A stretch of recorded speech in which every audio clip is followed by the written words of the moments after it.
तो भक्ति के 3 सूत्र हैं। सबसे पहला विश्वास। बिन विश्वास भगति नहीं। विश्वास के बिना भक्ति कैसी है? जैसे बिना श्वास के इंसान। बिना श्वास के इंसान कैसा होता है? एक डेड बॉडी के जैसा है। वो है तो सही लेकिन जीवित नहीं है, किसी काम का नहीं है, अपवित्र है। ऐसे ही भक्ति तो हृदय में है लेकिन यदि उसमें विश्वास नहीं है तो वो भक्ति एक अच्छा संबंध तब तक नहीं बन सकता जब तक विश्वास नहीं होगा। बेटी के लिए, बेटा के लिए अच्छा वर या अच्छे वधू का आप लोग ढूंढने जाते हैं तो तब तक संबंध नहीं करते जब तक आपका मन पूरी तरह विश्वास से युक्त नहीं हो जाए कि नहीं यहां मेरी बेटी, यहां मेरा बेटा खुश रहेगा। तो जब तक ठाकुर जी के प्रति विश्वास नहीं हो जाए तब तक संबंध नहीं बनाना है। कथा सुन सुन करके, संतों का संग करके विश्वास दृढ़ हो जाए तो संबंध भगवान से बनाओ। संबंध कौन सा बना? मैं कोई भी। तो है मोहे नाते अनेक मानिए जो भावे।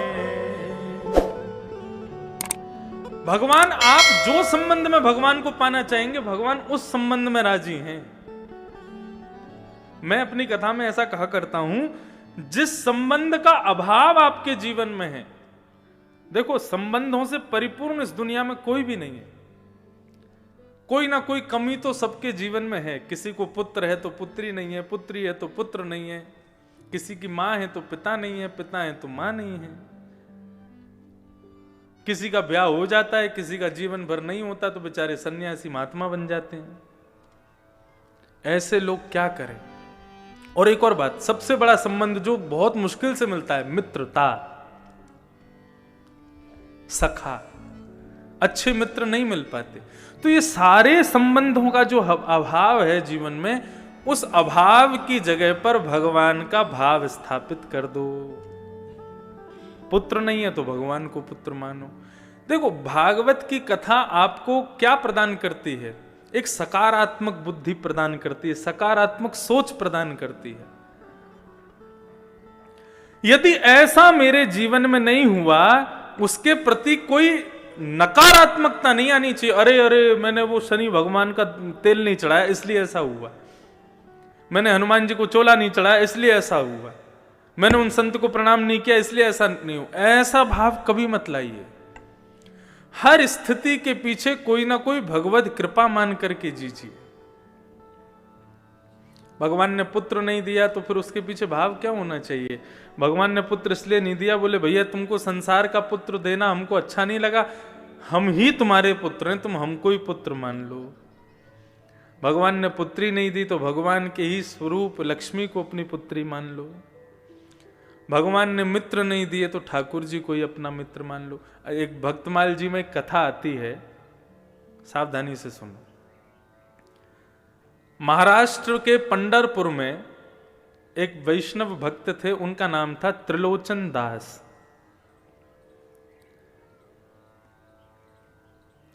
अपनी युवावस्था में ब्याह के बाद उनको कोई संतान नहीं हुई तो वो निश्चिंत रहे, चिंता नहीं की। उन्होंने कहा श्री पंडरीनाथ भगवान ने हमको संतान नहीं दी, क्यों? क्योंकि पंडरीनाथ भगवान हमारे पुत्र हैं, वे ही हमारे पुत्र के रूप में है, इसलिए हमको उन्होंने कोई संतान नहीं दी। ऐसी भावना वो रखते थे। किसी वैष्णव संत की उन्होंने कथा सुनी, उस कथा में गौ ब्राह्मण संत सेवा, इसको सर्वाधिक श्रेष्ठ जान करके उन्होंने संत सेवा शुरू कर दी अपने घर में। तो रोज क्या करते थे, अपने घर के बाहर खड़े हो जाते। जो पंडरीनाथ भगवान, विट्ठल भगवान, पंढरपुर का नाम सुना है आप लोगों ने? पंढरपुर में भगवान कृष्ण का अद्भुत मंदिर है। वहां पर भगवान कृष्ण दोनों कमर पर ऐसे भुजा रख करके और ईंट के ऊपर खड़े हुए हैं। उनका नाम है विट्ठल, श्री विट्ठल भगवान। भगवान कृष्ण का ही स्वरूप है। एक पुंडलीक नाम का उनका भक्त था, वो अपने माता पिता की इतनी सेवा करता था कि उसकी सेवा से प्रसन्न होकर के भगवान उसको दर्शन देने गए। जब द्वारिकाधीश उसको दर्शन देने गए तो भगवान के अंग से निकलने वाले प्रकाश, भगवान के इत्र की सुगंधी, भगवान के आभूषणों की खनक से वो बड़ा चिंतित हो गया और कहने लगा, कौन है भाई इतना प्रकाश कर रहा है, इतनी सुगंधी आ रही है, इतनी गहनों की आवाज आ रही है, कौन है? तब लक्ष्मी जी ने कहा, पुंडलीक, भगवान आए हैं तुमको दर्शन देने। वो अपने माता पिता के चरण दबा रहा था। तो उसने कहा, मैंने तो बुलाया नहीं भगवान को, क्यों आए हैं? बोले, भैया तुम्हारी माता पिता की चरण में भक्ति इतनी दृढ़ है, उसको देख करके भगवान आए हैं। तो बोले, इनको पाने के लिए थोड़ी करता हूं, अपने माता पिता को सुख देने के लिए करता हूं। लक्ष्मी बोली, जिसके द्वार पर भगवान जाते हैं वो भगवान को आमंत्रण करने के लिए सिंहासन देता है। ठीक है तुम सेवा कर लो, लेकिन भगवान को कोई आसन तो दे दो खड़ा होने के लिए, बैठने के लिए। पुंडलीक बड़ा चिंतित हो गया, ये और मेरे सिर पर बला आ गई है। भगवान को बोल रहा है, बुलाया है नहीं, अपने आप बिन बुलाए मेहमान बन के आ गए, अब घर पे और बैठेंगे मेरे आके। तो अब उसको कोई आसन नहीं मिला तो पैर दबाते दबाते उसको एक नीचे ईंट मिली, तो उसने ईंट को खिसका दिया, ले लो आसन, खड़े हो जाओ इस पर। रुक्मणी जी को गुस्सा आ गया, भगवान का हाथ पकड़ लिया, बोले बिल्कुल नहीं रुकोगे यहाँ पे, ऐसा अपमान करने वाले भक्त के यहाँ रुकेंगे हम? भगवान के नेत्र सजल हो गए, बोले अब तो इसको दर्शन देके ही जाऊंगा मैं, ये जब तक सेवा से मुक्त नहीं हो जाएगा तब तक यहीं खड़ा रहूंगा। और जैसे कोई प्रतीक्षा करता है, किसी का इंतजार करता है, ऐसे ही भगवान उस ईंट पर खड़े हो गए, दोनों भुजाओं को कमर पर रख के। आज भी वो पंडरीनाथ भगवान आज भी ईंट पर खड़े हैं। ऐसा अद्भुत मंदिर पूरे भारत में नहीं है। प्रत्येक मंदिर में आपको दूर से दर्शन होगा, लेकिन केवल श्री विट्ठल भगवान का मंदिर है जहां पर भक्त भीतर जाकर के पंडरीनाथ भगवान को गले लगा सकते हैं। गले लगाओ तब वहां से बाहर जाओ। जब गले लगाते हैं तो भगवान की इत्र की सुगंधी पूरे हमारे अंग में आ जाती है। इतना सुंदर मंदिर है, अद्भुत। तो पंडरीनाथ भगवान को त्रिलोचन जी अपना पुत्र मानते थे, ये कथा में बोल रहा था। त्रिलोचन जी ने संत सेवा शुरू कर दी तो पंडरीनाथ भगवान, श्री विट्ठल भगवान के जो लोग दर्शन करने जाते थे सबको बोलते थे, प्रसाद पाइए, प्रसाद पाके जाइए, प्रभु प्रसाद पाके जाइए।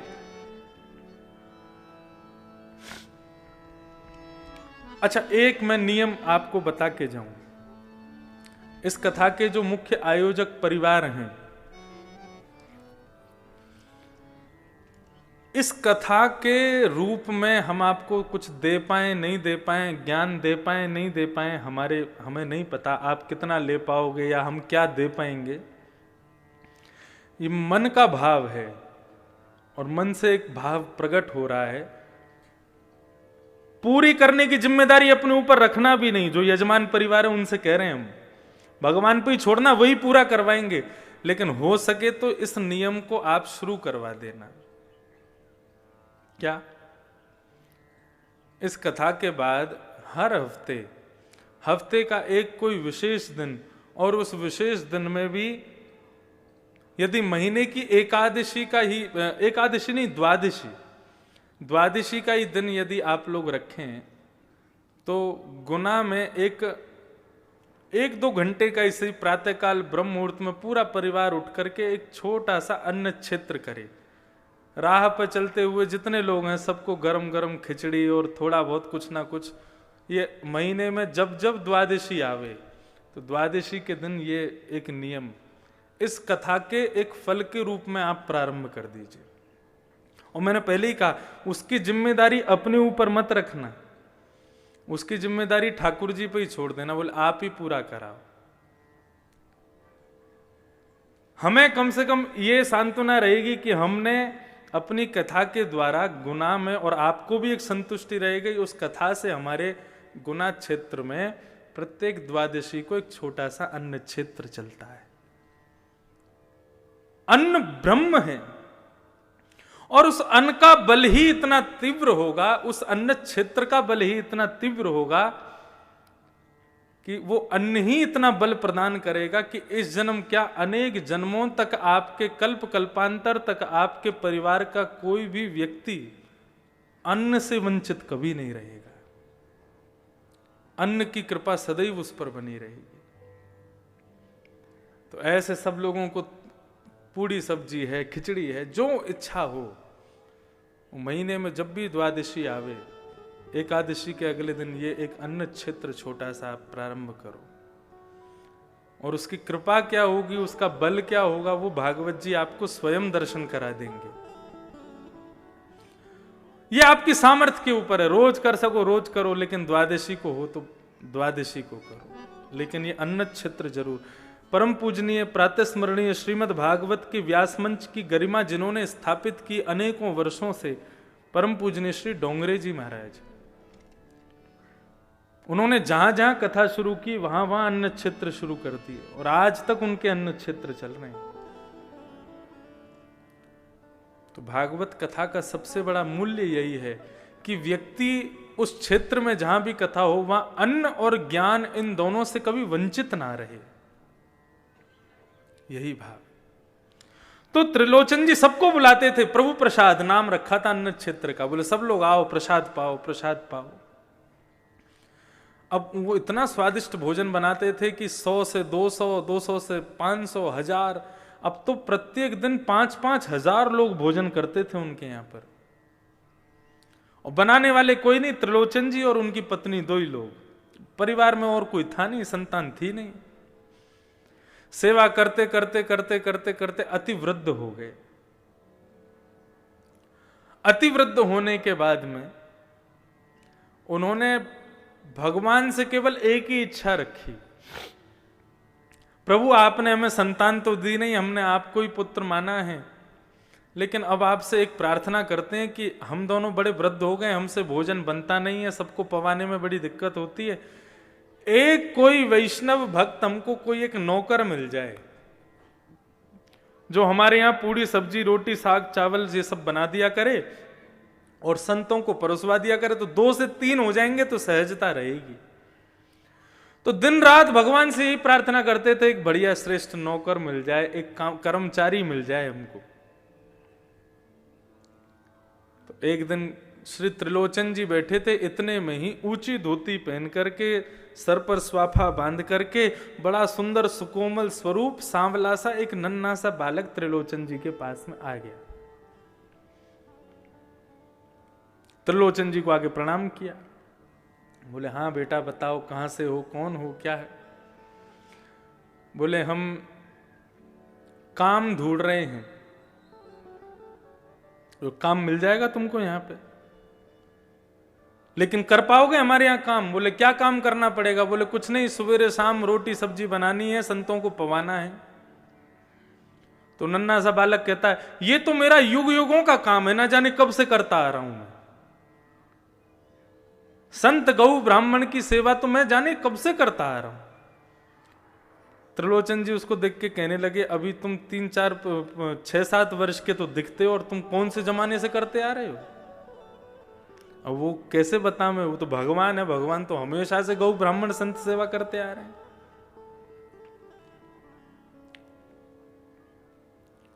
एक पंचतंत्र की कथा में यह भाव बताया जाता है। एक नदी के किनारे एक कुकर, ग्राम सिंह, जिसको साधारण भाषा में कुत्ता बोलते हैं, तो वो ग्राम सिंह गांव का शेर, वो ग्राम सिंह एक नदी के किनारे में रहता था, उसका पूरा परिवार उसके साथ रहता था। वैशाख के महीने में उसकी पत्नी ब्याई थी, बालक हुए थे बहुत सारे। तो एक दिन नदी में बाढ़ आ गई। जैसे ही बाढ़ आई तो बाढ़ आते ही इतना पानी आया कि उस ग्राम सिंह के बच्चे जोर जोर से चिल्लाने लगे, अरे बाप रे, इतना पानी तो हमने अपने पूरे जीवन में कभी नहीं देखा।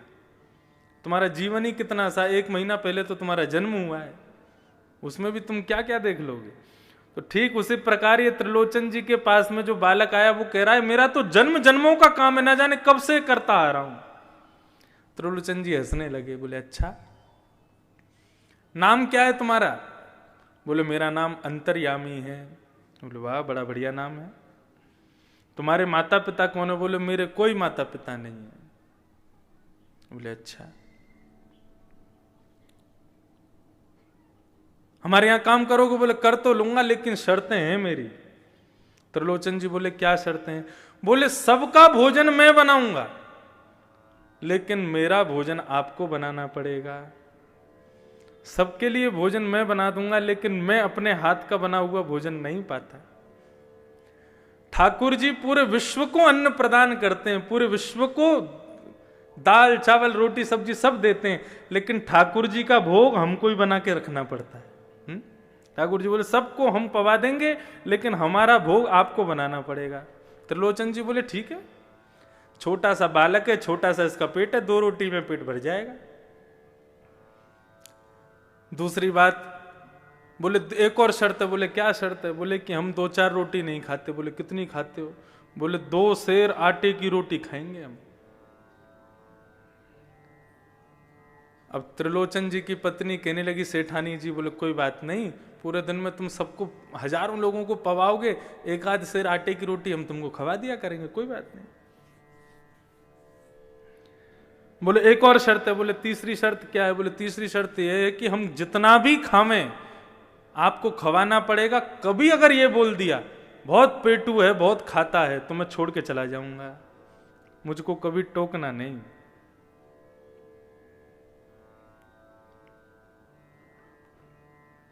बोले नहीं, हम क्यों टोकेंगे, हम कभी नहीं टोकेंगे। भगवान की लीलाएं बड़ी अपरंपार हैं। आप लोग कभी उदयपुर की तरफ जाएं, राजस्थान, तो वहां हमारे श्री गोवर्धन नाथ भगवान विराजते हैं, श्रीनाथ जी। उनका स्वरूप कैसा है? एक भुजा ऊपर, दूसरी भुजा कमर पे। सबने चित्र में तो दर्शन किए, लेकिन मध्य प्रदेश छत्तीसगढ़ के लोगों को बहुत कम पता है नाथद्वार के बारे में। तो वहां श्रीनाथ जी का मंदिर है, और श्रीनाथ जी के मंदिर में ही श्रीमद जगत गुरु वल्लभाचार्य जी के सेव्य ठाकुर जी, हजारों वर्ष पुराने ठाकुर जी हैं। इतने से लड्डू गोपाल हैं, हमारे अंगुष्ठ के बराबर के लड्डू गोपाल। उनका नाम है नवनीत प्रिया। नवनीत कहते हैं मक्खन को, प्रिय कहते हैं उससे प्रेम करने वाले, नवनीत प्रिया। तो श्रीनाथ जी का जो भोग लगता है, वैसे ठाकुर जी की भोग की पद्धति ऐसी है कि पूरी रसोई की जितनी सामग्री है वो सारी सामग्री ठाकुर जी के मंदिर में रखनी चाहिए। कैसे? भगवान के मंदिर के आगे पत्तल रख दो, नीचे ही किसी बढ़िया स्टूल पर पत्तल रख करके उसी में कड़ी की भगोनी, उसी में सब्जी का भगोना, उसी में ही रोटी सब्जी सब एक साथ पधरा दो, सब में तुलसी छोड़ दो, कक्ष बंद करके 20 मिनट के लिए ठाकुर जी को भोग लगाने दो। वो नहीं हो सकता तो थाली ठाकुर जी की लगाओ, थाली में ठाकुर जी का भोग लगा के फिर उस थाली को पुनः सब में मिला दो। ये भोग की प्रक्रिया होती है। तो नाथद्वार में रसोई की सारी सामग्री श्रीनाथ जी के सामने आती है, फिर ठाकुर जी भोग लगाते हैं। लेकिन जो वो छोटे से नवनीत प्रिया जी हैं, वो अपनी गद्दी के सहित उठ करके रसोई में जाते हैं, वहां जाके भोग लगाते हैं। अच्छा, ठाकुर जी के भोग में एक नियम है, क्या? मिष्ठान जो है, मीठा जो है, वो ठाकुर जी की तरफ होना चाहिए। जैसे आपने पूरी थाली लगाई, तो ये जितनी भी खट्टी पदार्थ हैं या नमकीन पदार्थ हैं, दाल चावल आदि, इन सबको दूसरी तरफ रखो। मिष्ठान जो है वो ठाकुर जी के आगे सबसे पहले वही रखो, मीठा। ठाकुर जी पहले मीठा खाते हैं, उसके बाद फिर कुछ नमकीन खाते हैं, फिर मीठा खाते हैं, फिर कुछ नमकीन खाते हैं। ऐसे ठाकुर जी का नियम है। तो नवनीत प्रिया जी जो इतने से लाल जी हैं, ठाकुर जी हैं, उनको रसोई में ले जाकर के भोग लगाया जाता है। तो उनका नियम है, सबसे पहले मिठाई रखी जाएगी, उसके बाद में पापड़ रखे जाएंगे, उसके बाद में नमकीन रखी जाएगी, उसके बाद में दाल चावल रोटी ये सब रखे जाएंगे। तो एक दिन पुजारी जी से गलती हो गई, ठाकुर जी की सिंहासन के आगे उन्होंने कड़ी रख दी, मिठाई की जगह कड़ी रख दी, और कड़ी रख दी और मिठाई रख दी दूर कहीं पर, मिष्ठान खीर आदि कुछ होगा। और जैसे कपाट लगा करके पुजारी जी चले गए, 20 मिनट बाद जब कपाट खोल करके देखा तो सिंहासन पर ठाकुर जी है ही नहीं। अब इतने से गोपाल जी, उनको कहां ढूंढे? साग सब्जी दाल चावलों में ढूंढ रहे हैं, उनको मिल ही नहीं रहे। सब जगह खोज लिया, नहीं मिले तो फिर छन्नी मंगाई, और छन्नी मंगा करके सारे रस पदार्थों को छाना गया। कहाँ गए ठाकुर जी? सबको छानते छानते अंत में जैसे ही वो कड़ी जो सामने रखी थी उसको जैसे ही छाना, उसमें ठाकुर जी मिल गए। तो पुजारी जी को लगा, वाह आपको कड़ी इतनी पसंद है, अब तो भैया रोज कड़ी बनेगी। अब तो 15 दिन तक रोज कड़ी कड़ी बन रही है महाराज, कड़ी का ही भोग लग रहा है और कुछ लगा ही नहीं रहे। बोले इतनी बढ़िया लगी कि उसमें कूद गए। तो एक दिन पुजारी जी के सपने में रोते हुए भगवान आए। पुजारी जी बोले क्या हो गया, आप रो क्यों रहे हो, हमसे सेवा में कोई अपराध हो गया? बोले तुम रोज कड़ी कड़ी खवा रहे हो। बोले उस दिन आप कूद गए कड़ी में तो हमको लगा आपको प्रिय है इसलिए लगा रहे हैं। बोले मुझे कड़ी प्रिय नहीं, मैं तो खीर खाने जा रहा था तो बीच में कड़ी पड़ गई, उसमें ही गिर गया मैं। बोले कड़ी नहीं, खीर का भोग लगाओ। तो ये सब अनुभव आपको भी होंगे यदि भाव से सेवा करोगे।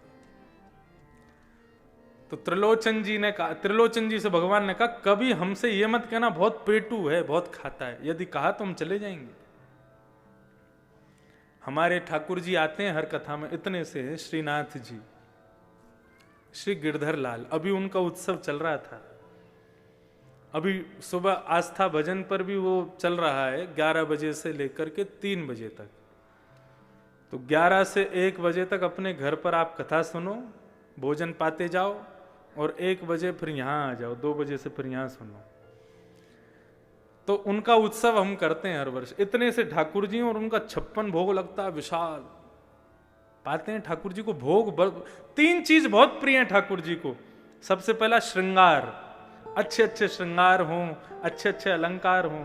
दूसरा ठाकुर जी को प्रिय राग, कीर्तन, कथा, ये सत्संग, भजन, ये सब ठाकुर जी को प्रिय है। और तीसरा ठाकुर जी को प्रिय भोग। बस ये 3 ही सेवा के स्वरूप हैं, इसके अलावा कुछ नहीं करना। राग, भोग और श्रृंगार। तो त्रिलोचन जी बोले हमको कभी पेटू मत बोलना। बोले कभी नहीं बोलेंगे। अब तो महाराज भगवान अंतर्यामी ने सेवा करना शुरू किया। कड़ी बनाते हैं, सब्जी बनाते हैं, खीर बनाते हैं, पूड़ी बनाते हैं, रोटी बनाते हैं, अकेले बैठ करके बनाते हैं, और सब संतों को पवाते हैं, सबको पवाते हैं। सब लोग अपनी उंगली चाटते रह जाते हैं, ऐसा स्वाद। और सबसे बड़ी कमाल की बात तो यह कि कितनी भी पंगत आ जाए कभी भी सब्जी कम नहीं पड़ती। और सबको पवाने के बाद फिर ठाकुर जी स्वयं बैठते हैं, सेठ सेठानी पूरे दिन बना बना के खिलाते हैं, पूरे दिन खाते ही रहते हैं। रात्रि में अपना भोग आदि से निवृत्त होकर फिर मालिश करते हैं, तेल लेकर के त्रिलोचन जी के पैर दबाते हैं, हाथ दबाते हैं, शरीर की पूरी मालिश करते हैं। वर्षों से सेवा कर रहे अंतर्यामी भगवान, उनकी सेवा से त्रिलोचन जी की वृद्धता चली गई, बिल्कुल युवा जैसे दिखने लगे। आस पड़ोस के सब लोग कहने लगे, बोले महाराज तुम्हारे यहाँ बढ़िया नौकर आया है, तुम्हारे दिन बदल दिए, देखना बुढ़ापे के बाद युवावस्था आ गई तुम्हारी। तो लेकिन सेठ जी की पत्नी को सब कहने लगे सेठ जी पर बड़ी कृपा की है तुम्हारे सेवक ने, लेकिन तुम अभी भी वृद्ध हो, तुम अभी भी बुढ़ी हो, क्यों? बोले सेवा इनकी करता, हमसे तो करवाता है वो, पूरे दिन रोटी बना बना के खिलाना पड़ता है उसको, बहुत पेटू है, बहुत खाता है। जैसे ही ये बात कही है भगवान अंतर ध्यान हो गए। शाम का समय हुआ, त्रिलोचन जी और उनकी पत्नी ढूंढ रहे हैं, बेटा अंतर्यामी कहां हो? पूरा घर खोज लिया, कक्ष खोज लिए, गली खोज ली, मोहल्ले खोज लिए, लेकिन नहीं मिले। इतने व्याकुल हो गए, अपनी पत्नी से पूछने लगे तुमने कुछ कहा था क्या उसको? बोले नहीं मैंने तो कुछ नहीं कहा। तो फिर कहां गए? कहीं तुमने गलती से पेटू है बहुत खाता है ऐसा तो नहीं कहा? बोले कि मुझसे अपराध हो गया, मैंने अपनी सहेलियों से कह दिया था। ओहो। बस उसी बात को ध्यान करते हुए भगवान के मंदिर में गए। श्री पंडरीनाथ भगवान ईंट के ऊपर खड़े हैं, दोनों भुजा रख करके। त्रिलोचन जी रोने लगे, भगवान के चरणों में प्रार्थना करके बोले आपने संतान नहीं दी, हमने स्वीकार किया, आपने परिवार नहीं दिया, हमने स्वीकार किया, लेकिन आपकी कृपा से एक वैष्णव भक्त नौकर मिला था हमको, अंतर्यामी। हमसे अपराध हो गया, वो हमें छोड़ के चला गया। प्रभु हमें कुछ नहीं चाहिए, हम जीवन पर्यंत उसको देख देख करके जी लेंगे, लेकिन कृपा करके उसको वापस बुला दो। ऐसा कहकर के त्रिलोचन जी जैसे ही रोने लगे, भगवान से देखा नहीं गया और सामने खड़े हुए पंडरीनाथ भगवान ही अंतर्यामी के रूप में प्रकट हो गए और सेठ जी को अपने हृदय से लगा दिया। बोले गौ ब्राह्मण संत सेवा के लिए कोई सेवक आपके घर नहीं आता है। यदि संत सेवा में किसी की अति निष्ठा है तो उसको मेरा ही स्वरूप मानिएगा, वो मैं ही आया हूं। साधारण मानव की संत में कभी इतनी निष्ठा नहीं हो सकती, मेरा ही अंश उसके भीतर जाकर के संत के प्रति निष्ठा को प्रकट करता है, वो मैं ही था। तो भगवान आनंद प्रदायक हैं, इसलिए उनका रूप क्या बताया भागवत के प्रथम श्लोक में? आनंद। सुख में और आनंद में अंतर होता है।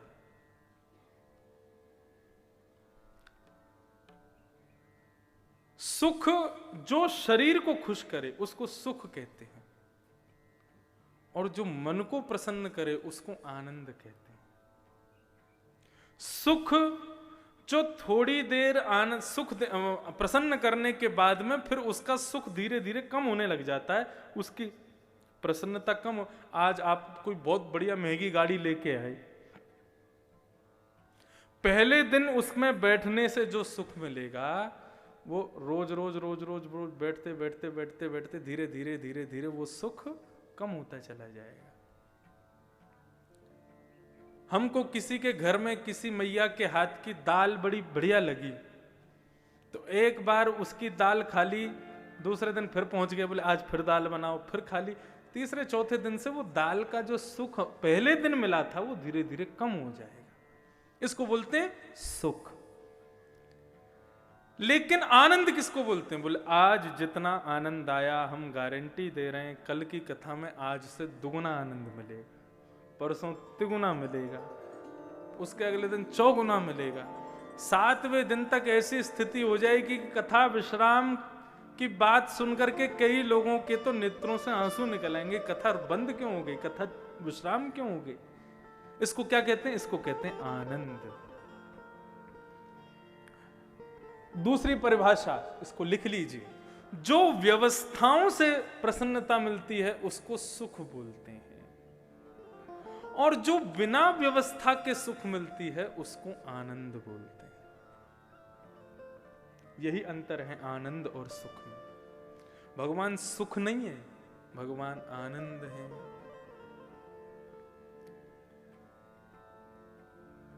ये भगवान के 3 रूप हैं, सत्य, चित्त और आनंद।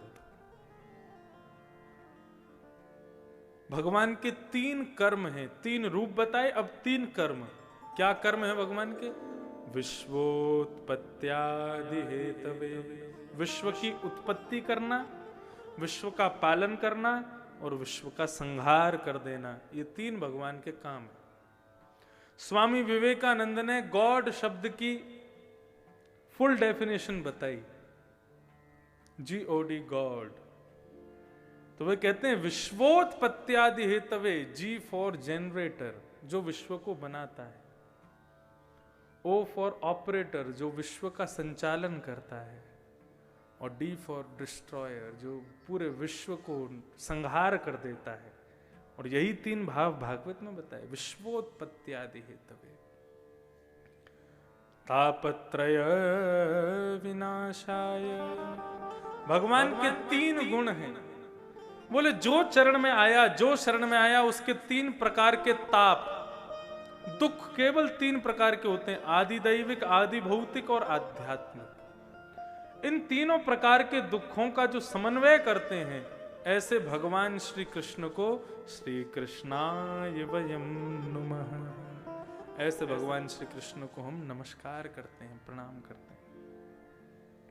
इस प्रकार से भागवत जी के महात्म का प्रथम श्लोक बताया गया। द्वितीय श्लोक में श्री सुखदेव जी को वंदन किया गया, भागवत के वक्ता। यम प्रव्रजन्तमनुपेतमपेत कृत्यम द्वैपायनो विरह कातर आजुहाव, पुत्रेति तन्मयतया सर्वो विनेदितं सर्वभूत मुनिमान तुष्म। अब ये कथा क्रम कैसे शुरू हुआ ये सुनिए। नैमिषारण्य के क्षेत्र में 88,000 सौनकादि ऋषि कलयुग के मानवों के कल्याण के लिए एक यज्ञ कर रहे थे, हवन कर रहे थे।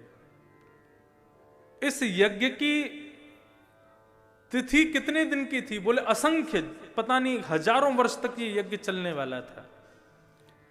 लेकिन 5-10 दिन पूरे हुए थे कि 5-10 दिन में ही उस यज्ञ के धुएं से ऋषियों के नाक कान मुंह बंद होने लगे। ऋषि महामुनि सब सोचने लगे हजारों वर्ष तक पूर्ण होने वाला यज्ञ कैसे पूरा होगा।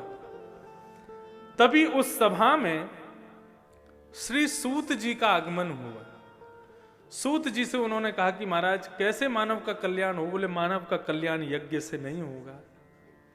यज्ञ से कब तक कल्याण होगा? बोले जब तक यज्ञ चल रहा है। जैसे ही यज्ञ की पूर्ण आहुति होगी, पूर्ण आहुति होने के बाद में मानव पुनः अपने दफ्तर जाएगा, पुनः संसार में जाएगा तो फिर बिगड़ जाएगा। तो मानव कल्याण कैसे हो? बोले मानव के हृदय में बैठे हुए राक्षसों का वध करना पड़ेगा। काम, क्रोध, लोभ, द्वेष, ईर्ष्या, अभिनिवेश, अहंता, ममता, ये राक्षस हमारे भीतर बैठे हैं। और इन राक्षसों को मारने के लिए शस्त्र की आवश्यकता नहीं है, शास्त्र की आवश्यकता है। बोले ब्रह्म वाक्य रूपी बाण जब मारे जाएंगे और वो श्रोताओं के कान रूपी छिद्र से जब हृदय में प्रवेश करेंगे तो हृदय में बैठे हुए सारे राक्षस मर जाएंगे। तो क्या करें? बोले कथा सुनो।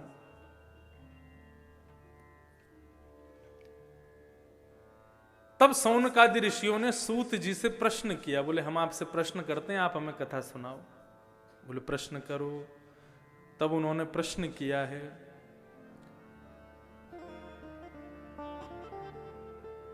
इह घोरे कलो प्रायो जीवश्चासुरतां गत क्लेशाक्रान्तस्य तस्यैव शोधने किं परायण। इस घनघोर कलिकाल में मानव राक्षस बनता जा रहा है, दैत्य बनता जा रहा है। ऐसे ऐसे कर्म मानव करने लग गया है जो राक्षस भी नहीं करते थे। सतयुग, त्रेता, द्वापर, कलयुग, इन सब में सबसे भयंकर राक्षस हैं कलयुग के। सतयुग के राक्षस कौन था? हिरण्यकश्यप। क्या करता था? बोले अपनी पूजा करवाता था। दूसरा आया त्रेता। त्रेता के राक्षस कौन हुए? रावण। क्या किया? बोले भगवान की गृहिणी का हरण कर लिया। तीसरा युग आया द्वापर। द्वापर में कौन आए? बोले कंस। इस कंस ने क्या किया? बोले भगवान को मरवाने के लिए पूरे उपाय कर लिए। लेकिन ये चौथा कलयुग आया है। इसमें सबसे बड़ा राक्षस कौन है? सतयुग के राक्षस के शब्द में, नाम में 4 अक्षर हैं। त्रेता के राक्षस के नाम में 3 अक्षर हैं।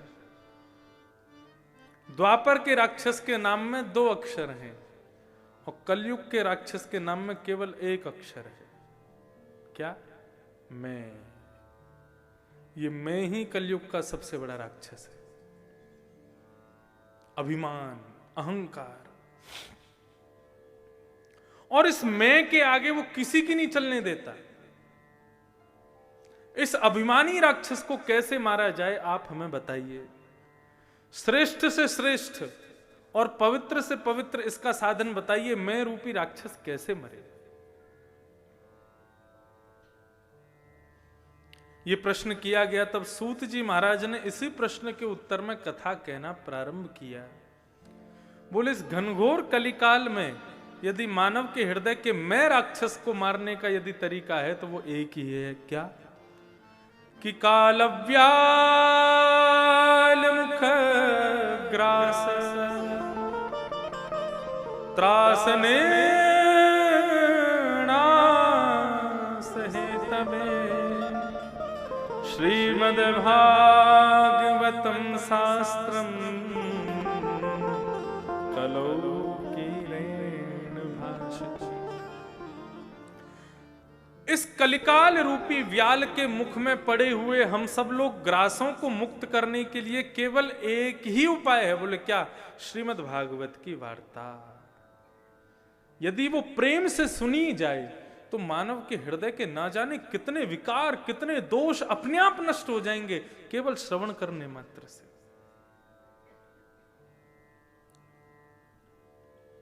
वेदों में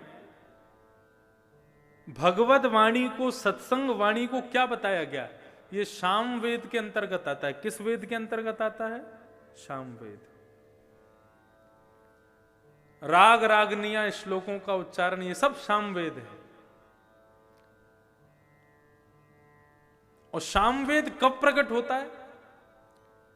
जब गरुण जी आकाश में उड़ते हैं पंख फैला करके। जैसे ही गरुण जी अपने पंखों को फैलाते हैं, आकाश में उड़ते हैं, तो उनके पंखों से जब हवा टकराती है उससे जो ध्वनि प्रकट होती है वही साम वेद है। वहीं से राग यमन, राग भैरवी, राग भैरव, राग चारुकेसी, राग, ये जितने भी राग रागनियां हैं संगीत के, सब उनके पंख से प्रकट होती है।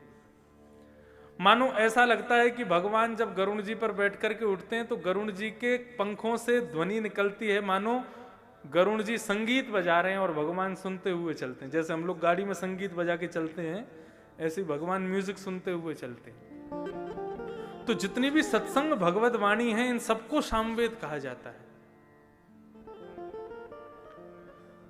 जब वक्ता बोलता है तो उसकी वाणी जो निकलती है उसके मुख से वो सामवेद है। मतलब कि गरुण जी महाराज निकले हैं। और गरुण जी अकेले कभी नहीं उड़ते, सदैव अपनी पीठ पर भगवान को विराजमान करके ही उड़ते हैं। भगवान शंख चक्र गदा पद्म धारण करके गरुण जी पर विराजमान होकर के किसी वक्ता के मुख से निकलते हैं और वक्ता के मुख से निकल करके सामने बैठे हुए श्रोताओं का देखते हैं।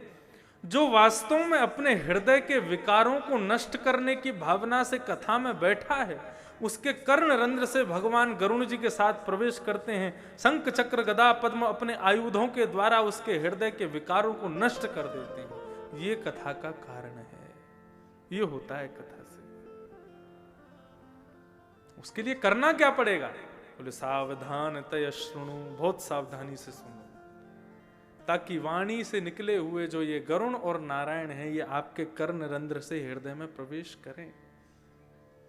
आप लोग अपने घर में रहते हैं, प्रातःकाल उठ करके सबसे पहला काम क्या करते हैं? झाड़ू पोंछा बर्तन, पूरा घर साफ किया जाता है। क्यों? क्योंकि हम लोग वहां रहते हैं। इसलिए भगवान का रहने का स्थान हृदय है। हृदय में जाने से पहले भगवान कथा के माध्यम से उस हृदय को पवित्र करते हैं, स्वच्छ करते हैं, निर्मल करते हैं। जब सप्ताह कथा श्रवण से जब वो हृदय निर्मल हो जाता है, पवित्र हो जाता है, तब भगवान उसमें अपना आश्रय बनाते हैं, निलय बनाते हैं, घर बनाते हैं और उसमें निवास करते हैं। श्री मीराबाई कहती है, यदि आप अपने मंदिर की सेवा नहीं दोगे तो मैं अपने हृदय कुंज में ही एक मंदिर बना करके श्याम मने चाकर राखो जी, वहीं पर चाकर रख लेना। चाकरी में दर्शन पासूं, नित उठ दर्शन पासूं, ऐसे मीराबाई के भाव। तो हृदय में ठाकुर जी का निलय बने, घर बने, उसके लिए भागवत की कथा। केवल भागवत ही एकमात्र साधन है इस कलयुग के राक्षस को मारने का। इस प्रकार से भागवत की विधि बताने लगे। तभी पूछा गया, बोले सबसे पहले भागवत की कथा किसने किसको सुनाई? तब कहते हैं सबसे पहले ये भागवत की कथा सनक सनंदन सनातन सनत कुमारों ने श्री नारद जी महाराज को सुनाई। क्यों? नारद जी को तो श्राप लगा है, वो एक जगह एक स्थान पर कभी बैठ नहीं सकते। फिर उन्होंने कथा कैसे सुनी, तब संपूर्ण वृत्तांत बताया गया कि क्या हुआ जिस वजह से पहली कथा इस भूमंडल पर हुई, भागवत को क्यों आना पड़ा पृथ्वी पर। नारद जी महाराज बता रहे हैं, एक बार नारद जी बद्रिक आश्रम में घूम रहे थे। बद्रीनाथ में भगवान के प्रथम अवतार सनक सनंदन सनातन सनत कुमार, इन चारों को नारद जी महाराज मिले। नारद जी के चेहरे पर बड़ी दीनहीनता से दिखाई दे रही थी। सनत कुमारों ने पूछा, क्या हुआ, आप इतने दुखी क्यों हो? तब नारद जी महाराज बोले, क्या बताऊं प्रभु, मैं पृथ्वी को बड़ा सुंदर जान करके, बड़ा श्रेष्ठ जान करके यहां पर घूमने के लिए आया था। अहम तुम पृथ्वीम यातो ज्ञात्वा सर्वोत्तमामिति पुष्करम च प्रयागम च काशी गोदावरी तथा। अरे हम देवताओं के लोक में पृथ्वी की बड़ी प्रशंसा होती है। क्यों? बोले पृथ्वी पर पता है क्या है? बोले बद्रीनाथ भगवान, द्वारिकानाथ भगवान, रंगनाथ भगवान, बांके बिहारी भगवान, ऐसे सुंदर सुंदर तीर्थ क्षेत्र, इन सब की चर्चा हमारे देवलोक में होती थी। तो उनको सुन के मेरी इच्छा हुई कि मैं भी पृथ्वी घूम के आऊं। लेकिन पृथ्वी आकर के मैंने क्या देखा? सब कुछ उल्टा। और सबसे ज्यादा विकृति यदि कहीं पर आई है तो देखो 5000 6000 भागवत जी को रचना किए 5000 वर्ष से ज्यादा हो गए। श्रीमद् भागवत तो अनादि है। सबसे पहले नारद जी, भगवान नारायण ने ब्रह्मा जी को सुनाई थी, तब की है। लेकिन तब भी लिखा है कि पृथ्वी पर सबसे ज्यादा विकृति कहां आई? बोले तीर्थ क्षेत्रों में। कैसी विकृति आई? तब यहां पर कलयुग के गुण बताए। बोले मंदः सुमंद मतयो हो, लोगों की बुद्धि मंद है कलयुग में। कैसी मंद बुद्धि? तंबाकू के ऊपर साफ अक्षरों में लिखा रहता है कि मुझे खाओगे तो मैं मार दूंगा। Tobacco kills, cancer kills. Cancer को जन्म कहां से मिलता है? बोले तंबाकू से मिलता है, लेकिन फिर भी आदमी उसको खा जाता है। इसको मंद बुद्धि नहीं कहोगे तो क्या कहोगे? आपके मध्य प्रदेश में गुटखा की, तंबाकू की खेती होती है? होती है? नहीं होती। गुजरात क्षेत्र में होती है। मध्य प्रदेश में धान ज्यादा होता है। खेती बाड़ी जो लोग करते हैं वो लोग अपनी खेती में बाउंड्रीज लगा करके रखते हैं ताकि कोई जीव जंतु खा नहीं जाए। लेकिन तंबाकू की खेती में बाउंड्री की जरूरत नहीं है। क्यों? गधे भी नहीं जाते उसमें, उसको गधा भी नहीं खाता। उसकी सुगंधी इतनी दुर्गंध लगती है गधे को कि सब कुछ भी मिल जाए वो खा जाने वाला ऊंट जैसे, गधा जैसे जीव भी उसकी खेती में घुसते नहीं है। इसलिए तंबाकू की खेती करने वाले बड़े पैसे वाले और होते हैं। क्यों? क्योंकि उनकी खेती कभी बिगड़ती नहीं और इंसान इसको खूब दबा दबा के खाता है। जिसको गधे नहीं खाते उसको इंसान खाते हैं। तो तंबाकू का सेवन, मदिरा का सेवन, भक्ष का सेवन, देखो तांबूल खाओ, मुख शुद्धि खाओ, इलायची सौंफ खाओ, कोई आपत्ति नहीं, वो भगवान को भी भोग लगता है। लेकिन तंबाकू की उत्पत्ति गऊ के रक्त से हुई है। जिस दिन हम बताएंगे उस दिन लोग खाने वाले ग्लानि करेंगे अपने ऊपर। एक दिन बताएंगे कथा में तंबाकू की जड़ी बूटी पृथ्वी पर आई कहां से, बताएंगे एक दिन। तंबाकू का सेवन करने वाले लोग जीवन में तंबाकू की तरफ देखेंगे नहीं यदि सुन लेंगे तो, एक दिन बताएंगे। तो मंद सुमंद मतयो, लोगों की बुद्धि कैसी है? नारद जी बोल रहे हैं, बोले मंद बुद्धि है। साफ लिखा हुआ है कि ये काम नहीं करना चाहिए, उसको अदबद के करेंगे, जबरदस्ती करेंगे, जरूर करेंगे। जिस काम को करने में श्रम हो, परिश्रम हो, वो काम नहीं करेंगे। जिसको करने में बिल्कुल भी मेहनत ना करनी पड़े और बिना मेहनत की सब काम हो जाए, उसको जरूर करते हैं। ऐसी मंद बुद्धि के लोग। बोले और कैसे हैं? बोले दीर्घ सूत्री। दीर्घ सूत्री कहते हैं जिस काम को करने में 2 मिनट से ज्यादा नहीं लगना चाहिए, उस काम को करने में 20 मिनट लगाते हैं। ऐसे लोग हैं कलयुग के।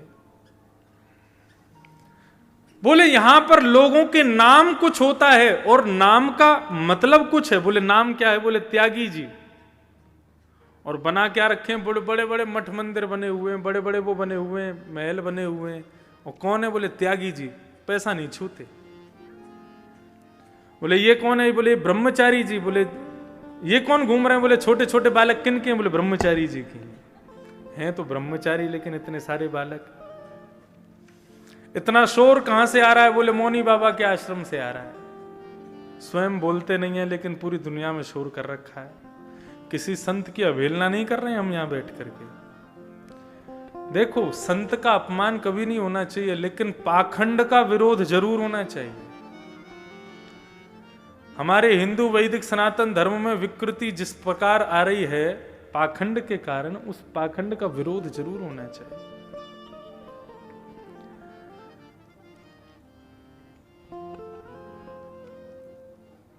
बड़ा भाई बगल में खड़ा है, उसकी नहीं सुनेंगे।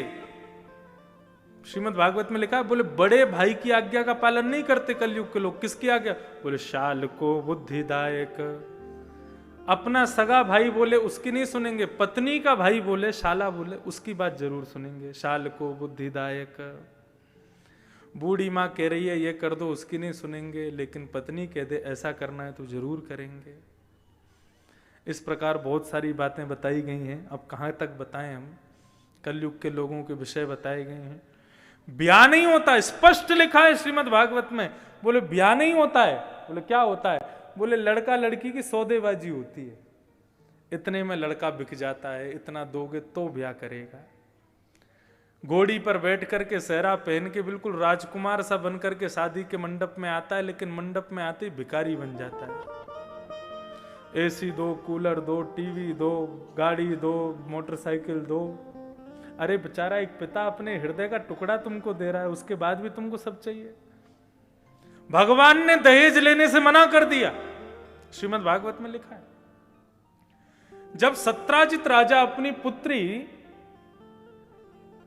सत्यभामा का ब्याह करने जा रहे थे, तब दहेज में उन्होंने स्यमंतक मणि दी, जो मणि प्रत्येक दिन 5000 किलो सोना प्रदान करती है। उस मणि को जैसे देने लगे तो भगवान ने कहा ये मणि नहीं चाहिए। क्यों, बोले बिना मेहनत के कमाई गई वस्तु का यदि सेवन उपभोग मैं करूंगा तो मेरी बुद्धि विकृत हो जाएगी। बिना मेहनत की मोटरसाइकिल पर घूमने वाले दूल्हे समझ लें इस बात को, बुद्धि विकृत कर देगी वो। देखो दहेज प्रथा, आप बोलेंगे फिर है क्या ये दहेज है क्या। पिता की दो प्रकार की संपत्ति होती है, एक होती है चल और दूसरी होती है अचल। चल संपत्ति किसको कहते हैं, धन, सोना चांदी हीरे जवाहरात और धन, इसको कहते हैं चल संपत्ति। और अचल संपत्ति क्या है, जमीन जायदाद घर व्यापार, ये सब अचल संपत्ति है। चल संपत्ति लक्ष्मी का स्वरूप होती है और अचल संपत्ति नारायण का स्वरूप होती है। पिता की चल संपत्ति पर अधिकार पुत्री का होता है और अचल संपत्ति पर अधिकार पुत्र का होता है। पिता की जमीन जायदाद ये सब देनी नहीं पड़ती, पिता के बाद अपने आप पुत्र को मिल जाती है। लेकिन पिता की जो चल संपत्ति है, उसका धन, उसका सोना चांदी, इस पर अधिकार पुत्री का होता है। लेकिन पुत्र को पुत्री को चल अचल संपत्ति मिलेगी कब, जब पिता की रजामंदी होगी तब। पिता चाहे कि मैं अपनी पुत्री को दहेज में ये दूं, अपनी इच्छा से वो दे सकता है। लेकिन लड़के वाले अपनी तरफ से कहें कि हमको ये चाहिए ये चाहिए ये चाहिए, हमने बेटा इंजीनियरी इसीलिए बनाया ताकि दहेज में ये मिलेगा हमको, हमने बेटा डॉक्टर इसीलिए बनाया ताकि हमको ये इन सब के चक्करों में जो शादी ब्याह करने आते हैं, भैया भिखारियों को अपनी बेटी मत दो, राजकुमारों को दो। मांग, ये सौदेबाजी नहीं होनी चाहिए। भागवत में स्पष्ट लिखा है, कन्या विक्रयणो लोभात। कन्या का ब्याह नहीं करते हैं लोग, बोले क्या करते हैं, विक्रय करते हैं, इतने में बेच दिया। बोले विक्रय नहीं होना चाहिए, हृदय का संबंध होना चाहिए। कलयुग के बहुत सारे दुर्गुण बताए गए। इसलिए इस दहेज प्रथा, इसका वास्तविक रूप समझिए। वो बेटी के पिता के हाथ में होता है कि वो क्या देना चाहता है। इसमें किसी की मांग जात से कुछ नहीं होता कि वो उतना मांग रहे हैं उतना देना ही पड़ेगा। अब बात आती है कि बेटी के पिता को भी सोचना चाहिए कि मैं अपनी बेटी का ब्याह करूं तो जितना अच्छा दे सकूं वो दूं। लेकिन हमारा विरोध किस बात का है? जो ये मांग जांच होती है उसका, वो नहीं होना चाहिए। इस प्रकार से कलयुग के लोगों का सबका विवेचन कर रहे थे। इतने में ही नारद जी महाराज बोले, पूरे विश्व में भ्रमण करते हुए मैं कहां गया? बोले यमुना के तट वृंदावन पहुंचा। वहां पर मैंने एक आश्चर्य देखा। कैसा आश्चर्य? बोले एक कुमारी, बड़ी सुंदर अति सुशील एक कन्या बैठी है, उसके गोद में 2 वृद्ध लेटे हुए हैं और वो कन्या रुदन कर रही है। मुझे देखकर के बड़ा आश्चर्य हुआ, एक कन्या की गोद में 2 बालक, 2 वृद्ध। तभी मैं वहां से निकल रहा था तो उस कन्या ने मेरी तरफ आवाज उठाते हुए कहा, भो भो साधो क्षणम तिष्ठत् मच्चिन्तामपि नाशय दर्शनम तव लोकस्य सर्वथा गहरम परम। भो साधो, रुको रुको रुको रुको रुको, क्षण भर के लिए रुक जाओ। साधु ने क्या क्या चाहिए? बोले मत चिंतामपि नाशय, मेरी चिंता को दूर कर दो। बोले क्या चिंता है तुम्हारी? बोले मैं मां हूं और ये दोनों वृद्ध जो मेरी गोद में हैं ये दोनों मेरे पुत्र हैं। नारद जी महाराज बोले ये तो कभी नहीं देखा गया, मां जवान बच्चे बुढ़े, कैसे हुआ ये? क्या हुआ? तुम कौन हो? ये कौन है?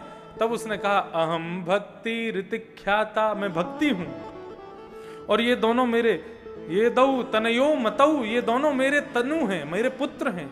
इनका नाम क्या है? बोले इसका नाम ज्ञान है, इसका नाम वैराग्य है।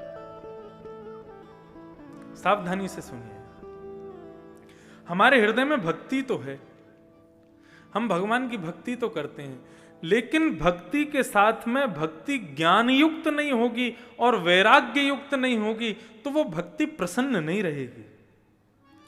बेटा यदि खुश नहीं है तो मां खुश रह सकती है? नहीं। इसलिए भक्ति के साथ में ज्ञान होना चाहिए। अब आप कहेंगे ज्ञान किसको कहते हैं? ग्रंथों को पढ़ना, गीता पढ़ना, भागवत पढ़ना, रामायण पढ़ना, महाभारत पढ़ना, इन सबको पढ़ने से जो ज्ञान मिलेगा क्या उसको ज्ञान कहते हैं? पोथी पढ़ पढ़ जग मुआ, पंडित भया न कोय, ढाई आखर प्रेम का पढ़े सो पंडित हो। विद्वान किसे कहते हैं? ज्ञानी किसे कहते हैं? जो दूसरों से प्रेम करना जाने उसको विद्वान कहते हैं। जो सही गलत अपने जीवन के स्वयं निर्णय ले सके उसको ज्ञानी कहते हैं। व्यास मंच पर बैठ करके और ज्ञान उपदेश करने वाले को ज्ञानी नहीं कहते। अपने जीवन की समस्याओं में निर्णय जो लेता है, सही निर्णय जो लेता है, उसको ज्ञानी कहा जाता है। पोथी ग्रंथों को पढ़ने वाले को ज्ञानी नहीं कहते, विवेकी मनुष्य को ज्ञानी कहा जाता है। मेरे लिए क्या सही है क्या गलत है, इन दोनों में जो फर्क समझता है उसको ज्ञानी कहते हैं। इसे ज्ञान कहते हैं। केवल इतना ही ज्ञान चाहिए। एक बात कहें, इन वेद पुराण और भागवत आदि के अध्ययन के बाद ज्ञान मिलने से एक दोष आ सकता है आपके अंदर। क्या? अभिमान। ग्रंथों का अतिशय अध्ययन अभिमान को जन्म दे सकता है। ऐसा ज्ञान क्यों लें हम जिससे अभिमान प्रकट हो जाए?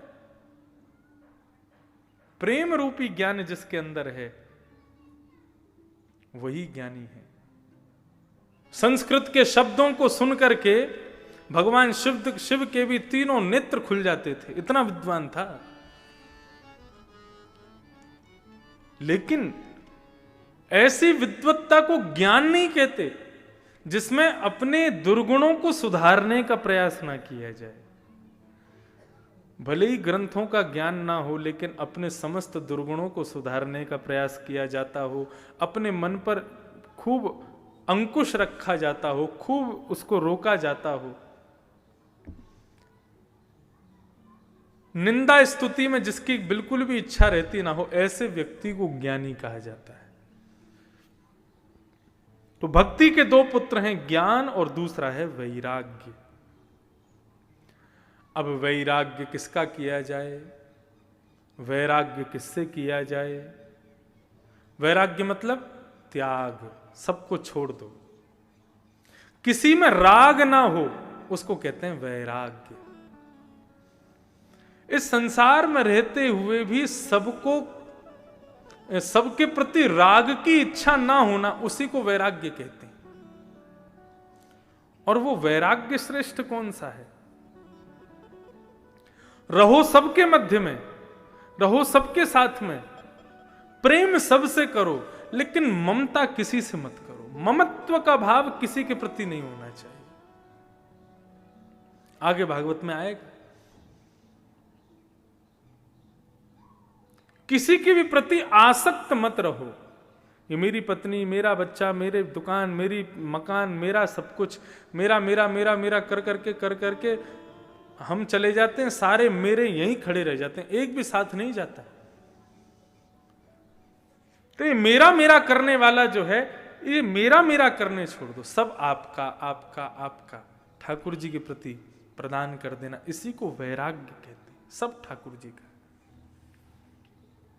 आपने कोई श्रेष्ठ काम किया, कोई कहे कि भैया आपने बहुत बढ़िया काम किया, तो उसी समय सब ठाकुर जी ने करवाया, सब ठाकुर जी की कृपा, अपना समस्त श्रेय भगवत प्रदान कर देना ही वैराग्य है।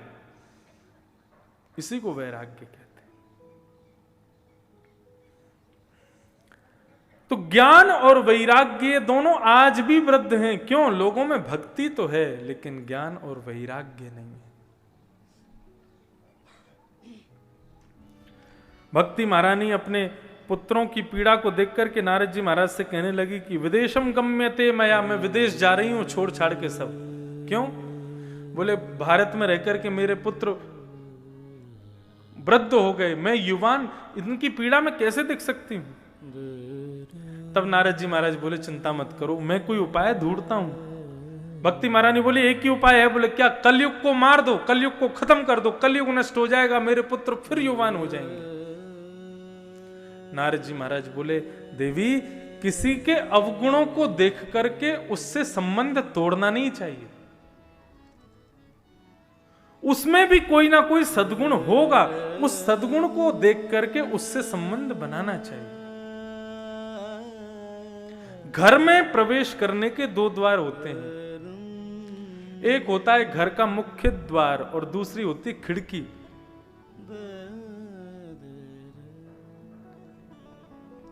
घर में दो लोग प्रवेश करना चाहते हैं, एक कौन? बोले मेहमान, और दूसरे कौन? चोर। मेहमान कहां से प्रवेश करेगा? मुख्य द्वार से प्रवेश करेगा। और खिड़की से कौन प्रवेश करेगा? चोर प्रवेश करेगा। लेकिन खिड़की से यदि मेहमान भी प्रवेश करेगा तो चोर समझा जाएगा, और मुख्य द्वार से चोर भी यदि आएगा तो मेहमान ही लगेगा। श्री विनोबा भावे, भारत के बहुत बड़े संत हुए, वे कहते थे कि मानव के जो दुर्गुण हैं, सामने वाले मानव में दिखने वाले दुर्गुण खिड़कियां हैं, और सामने वाले मानव में दिखने वाले सद्गुण मुख्य द्वार हैं। अब आपके ऊपर निर्भर करता है कि आप उस मानव के भीतर कहां से प्रवेश करना चाहते हो। उसके दुर्गुणों से प्रवेश करोगे तो तुम चोर हो। उस दुर्गुण रूपी, दुर्गुण युक्त व्यक्ति में भी कोई ना कोई सद्गुण है, उसको खोजो। इसके अंदर गुण क्या है, इसके अंदर श्रेष्ठता क्या है, ये देखो। भगवान को मारने के लिए पूतना आई, मारने के लिए आई, अपने पयोधर में, अपने स्तनों में जहर लगा करके आई।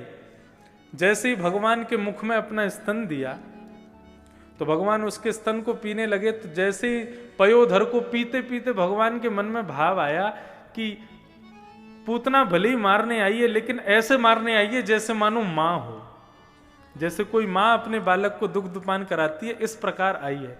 तो उसके प्रति भी भगवान ने कोई ना कोई गुण देख लिया। बोले इस पूतना की मारने की स्टाइल हमको बड़ी बढ़िया लगी, मृत्यु के बाद में उसको भी मुक्ति दे दी भगवान ने। क्यों? बोले जिस प्रकार से इसने मारा वो गुण हमको बड़ा बढ़िया लगा।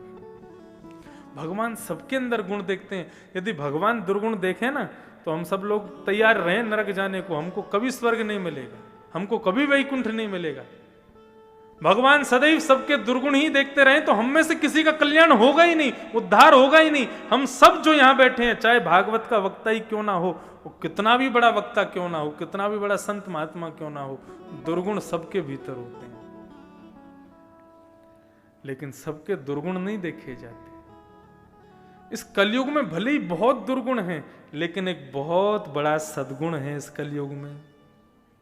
और वो सद्गुण क्या है? बड़े भाव से सुनिए सब लोग। यत्फलम नास्ति तपसा ना योगेन समाधिना तत्फलम लभते सम्यक कलो केशव कीर्तना।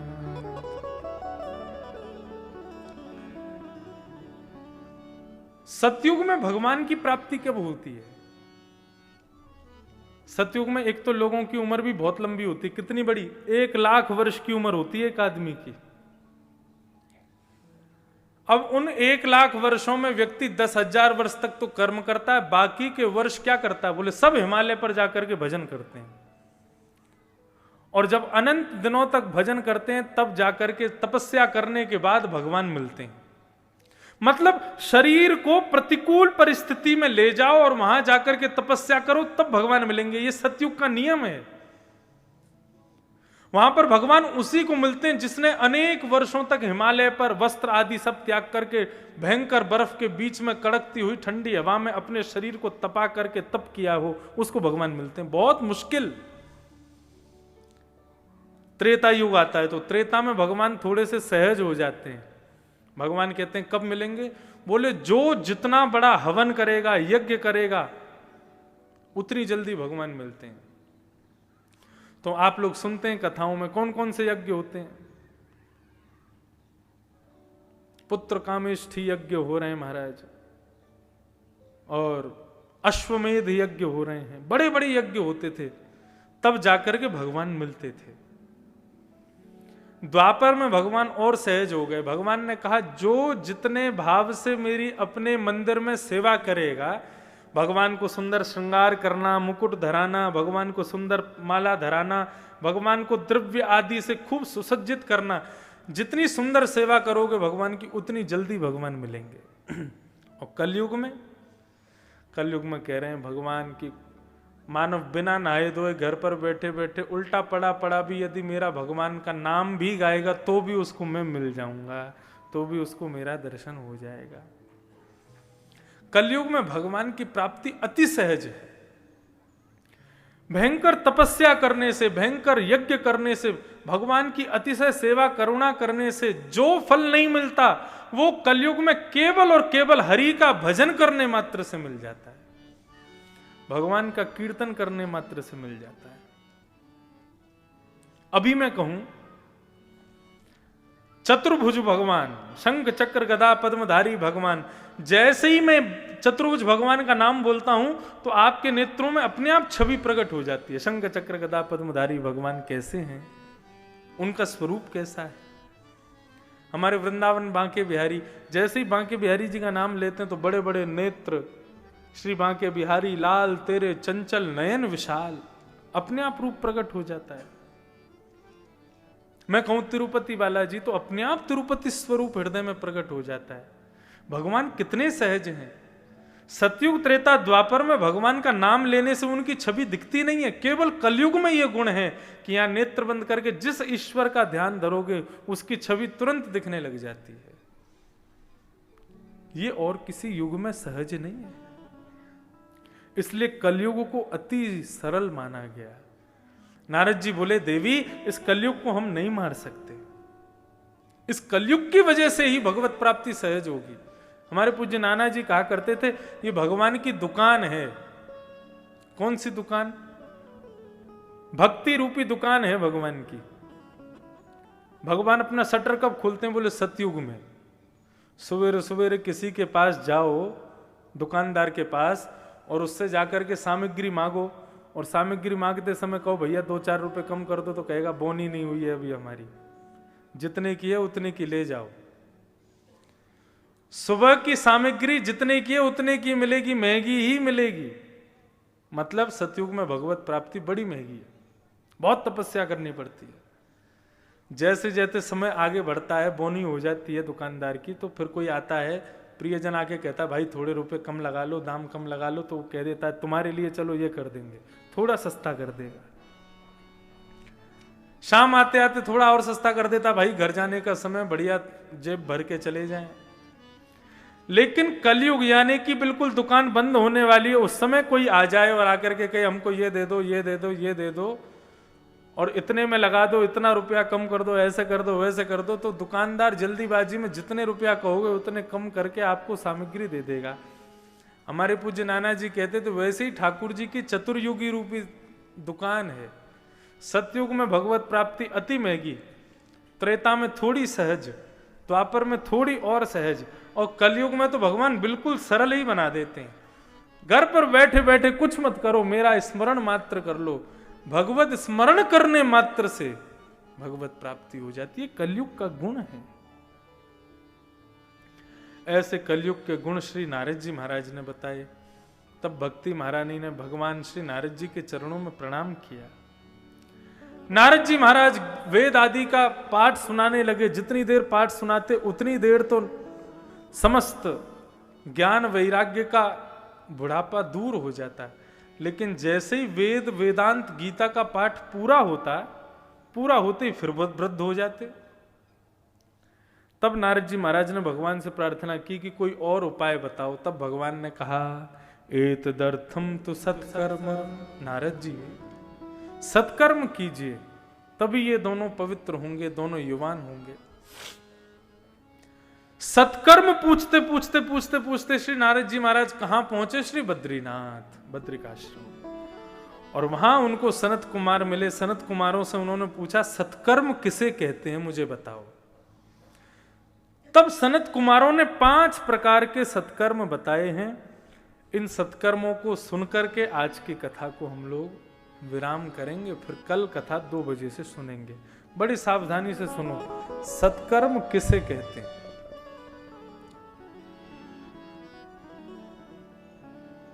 नोट कर लीजिएगा घर जाकर के। सत्कर्म क्या है?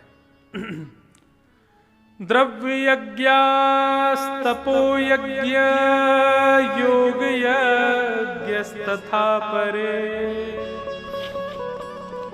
स्वाध्याय ज्ञान यज्ञश्च ते तु कर्म विसूचका। पहला यज्ञ बताया द्रव्य यज्ञ। सत्कर्म, सबसे पहला सत्कर्म क्या है? द्रव्य को देना। द्रव्य किसे कहते हैं? आपके पास अति मूल्यवान वस्तु जो भी है वो किसी सत्पात्र को देना या भगवत सन्मुख कर देना, इसी को कहते हैं द्रव्य यज्ञ। जैसे कि द्रव्य का मतलब केवल पैसा नहीं होता। दान पुण्य को द्रव्य यज्ञ कहा जाता है। तो दान पुण्य में केवल धन को मत लिया कीजिए कि धन देना, ब्राह्मणों की सेवा करना, वस्त्र देना, इन्हीं को द्रव्य कहते हैं। नहीं, भगवान ने आपको जो भी गुण दिया है, जो भी कला दी है, उस कला का दूसरों को दान करना, यह द्रव्य यज्ञ है। मुझे ठाकुर जी ने कंठ दिया, हमारे प्रेम जी इतना सुंदर मधुर कंठ से गाते हैं, इनको ठाकुर जी ने कंठ दिया, गला दिया। तो इस गले रूपी द्रव्य के द्वारा दूसरों को सुंदर सुंदर भजन भाव दान करना, यह द्रव्य यज्ञ है। और निस्वार्थ भाव से। किसी को ठाकुर जी ने अतिशय बुद्धि ज्ञान दी है, तो उस ज्ञान का दान करना, यह द्रव्य यज्ञ है। किसी ने ठाकुर जी ने किसी को कोई बहुत सुंदर कला दी है, उस कला को दूसरों को देना बिना किसी लोभ के, बिना किसी धन के, उसको कहते हैं द्रव्य यज्ञ। जिसके पास देने के लिए कुछ नहीं है वो किसका दान करता है? धन का। देने के लिए वाणी नहीं है, देने के लिए ज्ञान नहीं है, देने के लिए सद्विचार नहीं है, देने के लिए कोई कला नहीं है, तो क्या करो? कुछ तो दान करो। तो क्या करें? धन दान कर दो। उसके लिए धन का दान। तो द्रव्य यज्ञ ये सत्कर्मों में सबसे पहला सत्कर्म है, द्रव्य यज्ञ। दूसरा सत्कर्म क्या है? उससे भी श्रेष्ठ, द्रव्य यज्ञ से श्रेष्ठ यज्ञ है तप यज्ञ। तप यज्ञ किसे कहते हैं? श्रीमद् भागवत कथा सुनना भी एक तपस्या है, तप है। 4 घंटा बिना बोले सुनना। मानव की प्रक्रिया कैसी है? आप लोग पूरे दिन, प्रत्येक दिन कुछ ना कुछ तो बोलते ही होंगे, लेकिन जब भी भागवत की कथा या राम कथा गुना में होती है तो 4 घंटा के लिए ही सही आप मौन हो जाते हो, चुप। जीभ पर अपने आप ही एक मौन व्रत आ जाता है। तो मौन रहना भी एक तपस्या है। भगवान गीता में अर्जुन को कहते हैं दुनिया के सबसे बड़े काम, सबसे कठिन काम 2 हैं अर्जुन। अर्जुन कहता कौन कौन से? बोले पहला स्वयं अध्ययन करना, स्वयं पढ़ना। किसी अध्यापक के द्वारा पढ़ाना सहज है, लेकिन स्वयं पढ़ना बहुत कठिन होता है। स्वाध्याय, रिवीजन बहुत कठिन है। और दूसरा काम बोले स्वयं शांत रह करके दूसरे को बहुत देर तक सुनना, यह भी बहुत कठिन है। नहीं तो कलयुग में सब केवल अपनी अपनी सुनाना चाहते हैं, सुनना कोई नहीं चाहता। तो 4 घंटा जो लोग बैठ करके शांत रह करके सुनते हैं वो लोग भाग्यशाली हैं। क्यों? अतिशय कठिन काम कर रहे हो आप लोग, क्या आप लोग सुन रहे हो? तो ये क्या? ये भी एक तपस्या है। अपनी शरीर की प्रत्येक दिन की गतिविधियों में परिवर्तन ला करके उसको तप के भाग में परिवर्तित कर देना, इसी को कहते हैं तप यज्ञ।